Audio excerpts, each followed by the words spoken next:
Saudara, pada perbincangan kali ini saya akan mengangkat satu tema penting, itu terkait dengan pertimbangan-pertimbangan orang tua ketika mendorong anaknya untuk melanjutkan ke perguruan tinggi. Nah, fenomena ini seringkali itu membuat orang tua tidak cukup referensi harus bagaimana dia mendorong, memfasilitasi anaknya, dan keputusan-keputusan apa yang harus diambil ketika orang tua itu akan memberikan arah, memberikan dorongan, fasilitasi anaknya untuk memilih perguruan tinggi. Seringkali terjadi gap gitu ya, antara harapan-harapan orang tua atau keluarga dengan apa yang menjadi cita-cita, harapan, atau bahkan potensi anak. Ini seringkali terjadi perbedaan di sini ya. Ada orang tua yang berharap anaknya memilih profesi tertentu, sebut saja kedokteran misalnya kan, ataupun juga memilih perguruan tinggi tertentu yang dipandang hebat, yang memiliki prospek karir yang bagus. Sementara di satu sisi seringkali juga harapan orang tua dan keluarga ini justru tidak matching ya, atau tidak nyambung dengan apa yang menjadi pikiran, orientasi dan cita-cita si anak misalnya. Terlebih dikaitkan dengan apa sebetulnya potensi anak itu ya. Seringkali keluarga atau orang tua justru tidak memiliki pengetahuan yang cukup terkait dengan potensi apa sebetulnya yang harus dikembangkan di dalam diri anak. Nah, kali ini saya dengan Ibu Isti akan membahas itu. Begitu Bu Isti, apa yang akan kita perbincangkan. Nah, menurut Bu Isti, situasi seperti itu kan real dihadapi pada tataran persekolahan ketika guru misalnya mencoba membangun komunikasi dan berdiskusi dengan orang tua terkait dengan fenomena tersebut. Bisakah Ibu mengelaborasi dan merespon fenomena ini lebih konseptual, lebih implementatif, dan lebih praktikal ya? Ibu sebagai praktisi itu bisa memberikan pandangan. Silakan Bu Isti. Ya, terima kasih. Baik, ini kesempatan kedua bagi saya untuk berbicara di sini. Betul ya, fenomena ini seringkali terjadi antara orang tua dengan anak, khususnya anak-anak yang sudah beranjak SMA gitu ya, para SMA siswa ya, yang sudah beranjak SMA. Intinya sebetulnya bahkan sejak SMP mungkin sudah mulai ya. Betul ya. Gitu. Intinya sebetulnya cuma satu sih gitu, komunikasi antara orang tua anak itu tidak berjalan efektif. Mulanya begitu. Mulanya seperti itu gitu. Sehingga terjadi perbedaan antara keinginan anak dengan keinginan orang tua. Tidak sama persepsinya. Dari pemilihan jurusan di SMA pun kadang konflik ini sudah mulai terjadi. Orang tua ingin ke IPA, anaknya ingin ke jurusan IPS. Nah, ya. Hal-hal IPA dianggap bergengsi, IPS dianggap tidak bergengsi ya, begitu oleh orang tua ya. Bahkan, gitu. Padahal si anak inginnya ke jurusan IPS, dia mungkin sudah punya orientasi karirnya gitu. Iya betul gitu. Jadi orang tua kadang belum memahami sebetulnya apa potensi anak. Mudah sebetulnya ya untuk mengetahui potensi anak itu, apa sih kelebihan dan kekurangan anak, itu cukup gitu. Bahkan tidak jarang saya itu sering kali bertanya pada siswa saya, untuk mengetahui potensi kalian, coba tuliskan 5 kelebihan yang kalian miliki dan 5 kekurangan yang kalian miliki. Dan itu biasanya memang sebagai salah satu bentuk assessment ya. Iya, dan itu menurut anak-anak lebih susah dibandingkan pelajaran matematika katanya gitu. Karena bagaimana mendalami diri sendiri. Ya. Betul. gitu. Setelah mereka tahu gitu, saya seringkali meminta kepada anak-anak itu untuk hasil ini silakan komunikasikan dengan orang tua gitu. Silakan komunikasikan dengan orang tua, atau jika orang tua ingin konsultasi lebih lanjut dengan saya untuk datang ke sekolah pun saya persilahkan dengan tangan terbuka gitu. Contohnya anak ingin ke jurusan cooking misalnya, ya, seperti itu. Chef gitu ya. Betul. Namun menurut orang tua itu jurusan yang tidak punya masa depan. Menurut orang tua. Betul. Ya. Menurut orang tua jurusan yang punya padahal masa si depan. anak happy-nya ke sana gitu Betul. pilihannya ya. Iya, Gitu. karena dia di rumah pun kan senang gitu kan, senang memasak, senang mencoba resep-resep baru gitu. Dari sekarang kan banyak ya di sosial media itu yang memang mempengaruhi pola pikir anak ya, pola pikir anak, resep terhadap pilihan jurusan tersebut. Ya, gitu. Tetapi menurut orang tua kedokteran adalah yang terbaik gitu. Bagi anaknya. Ya. Karena kedokteran itu punya masa depan yang lebih cerah dibanding dengan itu ada pernah kasus seperti itu, Bu. Misalnya kan orang tua kekeh gitu ya, ingin anaknya tuh jadi dokter, fakultas kedokteran ya. Justru anaknya punya pilihan lain gitu. Ya.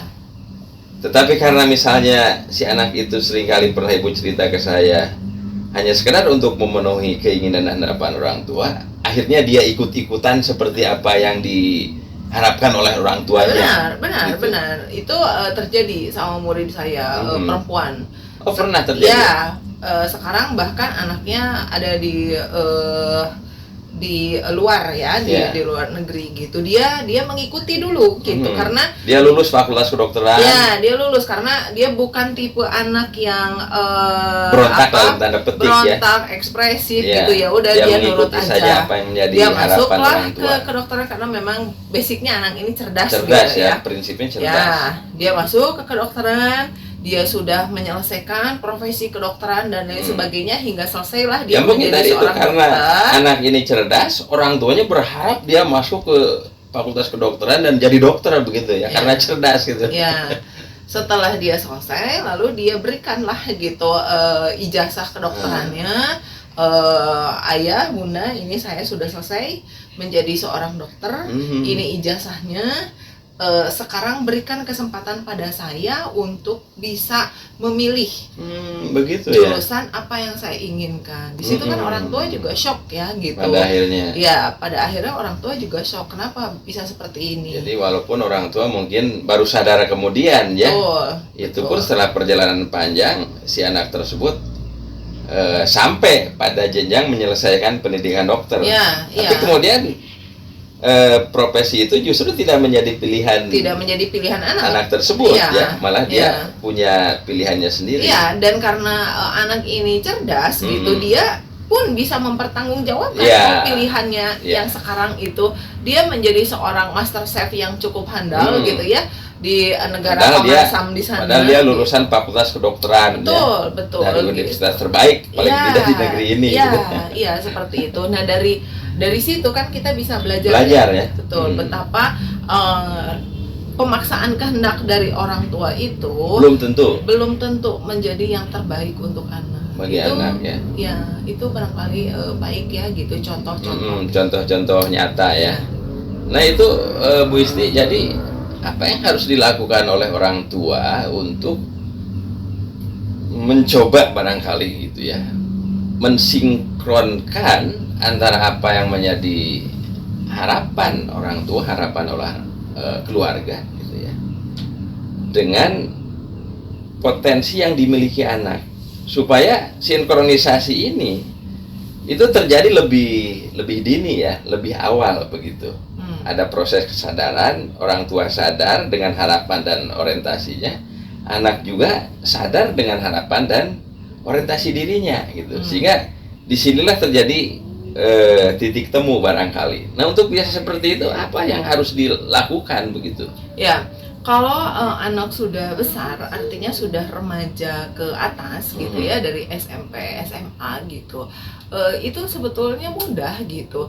Ibu dan ayah punya pandangan seperti apa, anak punya pandangan seperti apa. Didiskusikan. Nah itu didiskusikan, dikomunikasikan, karena bisa jadi pilihan anak pun itu kurang tepat gitu, sehingga anak kan perlu wawasan, diberikan pandangan, diberikan pandangan, diluruskan gitu. Namun orang tua pun tidak a priori juga ya, artinya tidak menutup diri gitu bahwa anak itu punya keinginan apa sih gitu. Misal ada contoh kasus lagi, anak ini ingin memilih fashion design misalnya gitu ya, dia ingin memilih fashion design, lalu menurut orang tua itu tidak pas gitu. Kamu lebih pas kalau masuk ke teknik misalnya seperti itu ya. Yang kita tahu image di masyarakat ketika lulus menjadi seorang engineer gitu ya, menjadi seorang sarjana teknik. Ya padahal gitu. Orang tua memiliki pertimbangan seperti itu, belum tentu juga dia secara saintifik gitu ya. Memang mengetahui potensinya. Seringkali kan orang tua ini hanya sekedar ya mengira-ngira saja gitu ya. Sebetulnya kan ada titik temu ya. Orang tua mungkin tahu gitu bahwa anaknya seneng gambar. Menurut orang tua, teknik arsitektur kalau yang senang tepat. gambar maka cocok untuk arsitektur gitu ya. Gitu. Jadi tapi mengira-ngira saja. Gitu. Menurut anak, saya passionnya, minatnya itu lebih ke fashion design. gitu, Katanya seperti itu gitu menurut anak. Nah ini kan sebetulnya sudah ketemu ya benang merahnya. Jadi ruang-ruang yang bisa didiskusikan. Disitulah artinya harus banyak komunikasi, memberikan pandangan-pandangan, wawasan gitu, termasuk bagaimana orientasi ke depannya gitu. Nah itu barangkali ya mungkin gitu. Kalau fenomena seperti itu saya kira tidak lepas juga komunikasi keluarga orang tua dengan pihak sekolah, Bu ya. Nah, seperti apa pengalaman Ibu yang Ibu kembangkan ketika situasi komunikasi itu antara anak, pihak sekolah gitu ya, dengan orang tua. Nah, ini seringkali saya melihat justru tidak ada titik temu di sini ya. Komunikasinya tidak terjalin. Nah, apa sih sebetulnya kalau hal tersebut sampai terjadi demikian begitu? Apakah karena orang tua dan keluarga yang terlampau sibuk ya, ataupun juga anak juga demikian, artinya tidak terjadi sinergi komunikasi di antara tiga unsur ini gitu. Ya, sebetulnya kalau berbicara masalah peran sekolah ya. Sekolah itu sebetulnya sudah berupaya yang memberikan yang terbaik sebetulnya, baik negeri atau swasta. Biasanya untuk anak-anak siswa yang di kelas akhir gitu, itu sekolah juga sudah punya program untuk mengundang orang tua, membangun komunikasi gitu ya, secara umum gitu, memberikan mendatangkan narasumber gitu, lalu juga komunikasi yang intens dengan orang tua. Betul, gitu. Itu dari biasanya ketika orang tua diundang dengan mengundang narasumber dari bagaimana melihat dari sisi psikologis, melihat dari bagaimana mengundang dari para perguruan tinggi misalnya gitu ya, kemampuan potensi-potensi yang harus dimiliki ketika ke perguruan tinggi A, B, C, itu biasanya akan menstimulasi orang tua untuk bertanya lebih lanjut kepada wali kelas sebagai perwakilan sekolah, kepada guru BK gitu. Dan mungkin itu dilakukannya gitu. Saya kira harus sedini mungkin ya, tidak lambat begitu. Jadi harus jadi nih mungkin komunikasi itu dibangun oleh orang tua. Seringkali kan saya melihat di awal orang tua ini tidak punya kesadaran untuk itu, tetapi ketika di akhir keputusan itu harus diambil, barulah dia sadar begitu. Apa seperti itu, Bu? Sering ditemui gitu. Ya, ada juga yang seperti itu gitu, ketika sudah diundang oleh sekolah atau orang tua merasa butuh gitu. untuk konsultasi itu biasanya Ya. orang tua juga sedikit tercerahkan, bahkan tidak jarang justru di ruangan saya itu disitulah komunikasi orang tua dengan anak gitu. Bahkan ada seorang ayah itu yang ternyata kakak maunya begini ya, ayah baru tahu nih kakak maunya seperti ini gitu, ayah pikir kakak bukan maunya seperti ini. Nah di situ itu kan awal yang bagus gitu ya sebetulnya gitu. Jadi situasi orientasi pikir keluarga atau orang tua terhadap proyeksi masa depan anaknya itu seringkali justru tidak match ya, tidak bersesuaian dengan apa yang menjadi potensi dan harapan anak. Ini satu fenomena yang seringkali terjadi gitu. Nah, sehingga agar hal tersebut tidak menjadi sesuatu yang terjadi berulang gitu ya, hendaknya dari pihak sekolah sendiri apa sebetulnya strategi-strategi yang harus dikembangkan lebih nyata gitu ya untuk hal tersebut. Kalau strategi sekolah itu satu dari pemetaan awal ya. Memetakan potensi siswa. Memetakan potensi siswa, assessment, lalu juga konseling gitu ya, konseling individual khususnya mengenai karir gitu ya. Ketika nanti di situ akan ketemu gitu, masalah anak itu di mana gitu. Tidak jarang orang tua dan anak sudah match gitu ya, pilihannya gitu. Ketika guru BK bertanya, orang tua saya nggak masalah ibu gitu, dan saat orang tuanya pun berkomunikasi dengan ke sekolah, mereka pun sudah paham. Nah yang jadi masalah itu ketika ada perbedaan. Nah dari sini biasanya yang menginisiasi guru BK untuk memanggil orang tua, menyambungkan ya, menyamakan persepsi dan pandangan tadi gitu, antara orang tua dan anak. Benar gitu, dan itu terjadinya bahkan sejak SMP gitu, sejak SMP juga nggak masalah sebetulnya gitu ya, supaya orang tua punya wawasan lebih dini gitu, seperti tadi Pak Ik sampaikan gitu. Ya seringkali kan yang kita cermati Bu, ini pemaksaan dalam tanda petik, orang tua tuh kekeh gitu kan, karena dia seorang keluarga dokter misalnya, anaknya ingin atau cucunya barangkali juga jadi dokter gitu ya, karena dia keluarga TNI, anaknya kekeh supaya didorong untuk menjadi TNI, keluarga guru gitu ya, karena keluarga pengacara kamu harus masuk fakultas hukum. Seringkali kan harapan orang tua itu sangat praktis gitu ya, dan sederhana gitu. Tetapi lagi-lagi orang tua tidak paham dengan potensi anak. Ini menurut saya juga hal yang harus kita cermati gitu.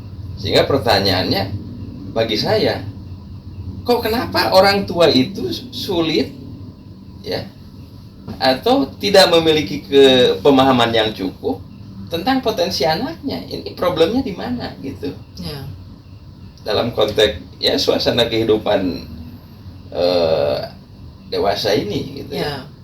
Problemnya ya sebetulnya ada di di pola keluarga itu sendiri ya kan, cara pandang, cara pikir orang tua mungkin ya bisa jadi seperti itu gitu, bisa jadi pola asuh gitu, karena keluarga di era modern, era banyaknya sosial media digital seperti saat ini kan, satu ada keluarga yang memiliki komunikasi yang aktif meski di media sosial.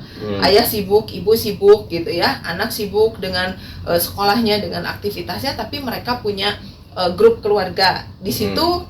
Ada yang berkomunikasi efektif. Jadi di intinya yang komunikasi kedua, ya ada juga keluarga yang abai. Ayah di Jakarta misalnya, ibu di kerja tempat di Bandung, lain gitu. tinggal dengan neneknya, anak juga di mana sehingga gitu, pola komunikasi terganggu ya. Benar, ada yang seperti itu.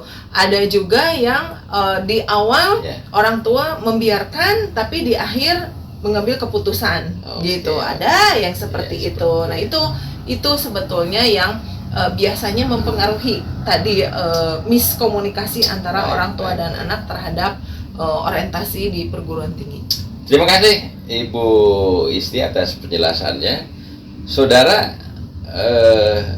demikian perbincangan saya dengan Ibu Isti kali ini.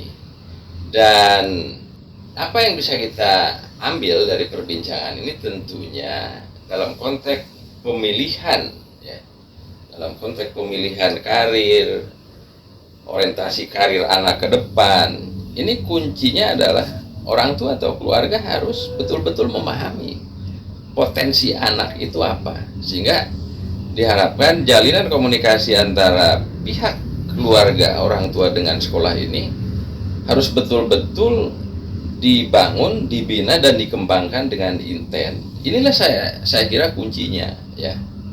Nah, saudara, mudah-mudahan apa yang setelah disampaikan dan dibahas dengan cukup panjang lebar oleh Bu Isti bisa memberikan tambahan bagi para orang tua dan juga para siswa terkait dengan bagaimana orientasi dan pilihan karir dikaitkan dengan rencana pemilihan perguruan tinggi di masa mendatang, ya, pada saat jenjang pendidikan tinggi.